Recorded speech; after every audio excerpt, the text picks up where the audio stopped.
In the last section, we set up a Git repository on GitHub and our local machine, and then we wired the two together. We're now going to start working on our Travis CI integration with GitHub. Now, we haven't spoken about Travis CI too much, so let me give you a very brief overview. The entire idea of Travis CI is to watch for any time that you and I push some changes or some amount of code to the GitHub project that we just created. Anytime that we push up some new code, GitHub is essentially going to tap on the shoulder of Travis. And it's going to say, hey, this person just updated their GitHub repository. There's some new code here or some new version of their application. Travis CI will then automatically pull down all of the code inside of our GitHub repository. And at that point, it essentially gives us the ability to do some work. Now, really, the sky is the limit with Travis. We can do anything with your code that you can possibly imagine. We can test your code. We can deploy it. We could even delete the whole GitHub repository from Travis if for some crazy reason you wanted to. Traditionally, people use Travis for either testing their code base or for deployment. And for us, we're going to use it for both.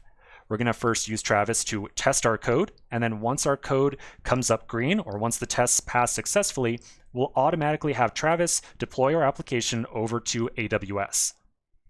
So with that in mind, let's start setting up Travis CI. Fortunately, the setup is really easy and really straightforward. To get started, I'm going to open up a new browser tab, and then I will navigate to travis-ci.org.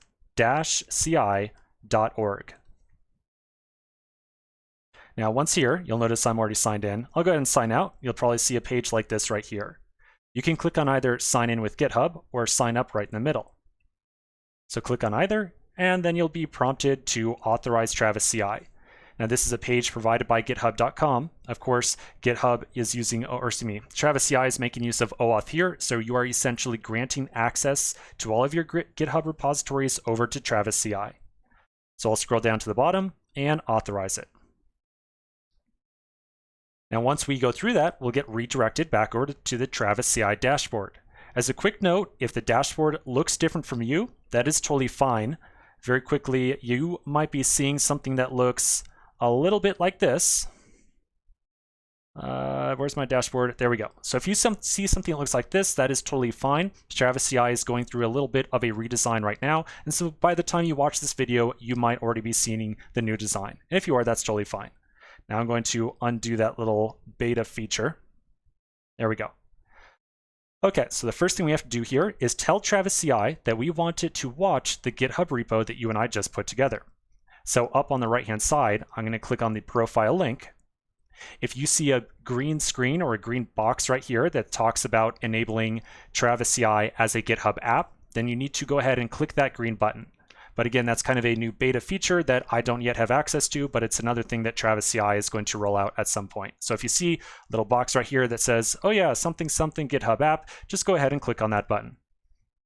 Once you go through that, you'll then be presented with a big list of all the different repositories that exist inside your account. So we're going to filter this list and find the Docker-React repository that we just created. Once you find on the list, we'll then click the little switch right there. By clicking that switch, we're essentially telling Travis CI that anytime we push new code up to that GitHub repository, we want Travis CI to pull that code down and do some amount of work on it. So that's pretty much step one. Step one is now complete. We can now click the logo on the top left-hand side and go back to our dashboard, where you will now see a repository listed on the left-hand side. You can click on it and you'll see something like this, something that says no builds for this repository, because we have not yet really done anything at all. Let's take a quick pause right here. We're going to come back to the next section and we'll start talking about how we can customize Travis CI and tell it to do some amount of work for us. So quick break and I'll see you in just a minute.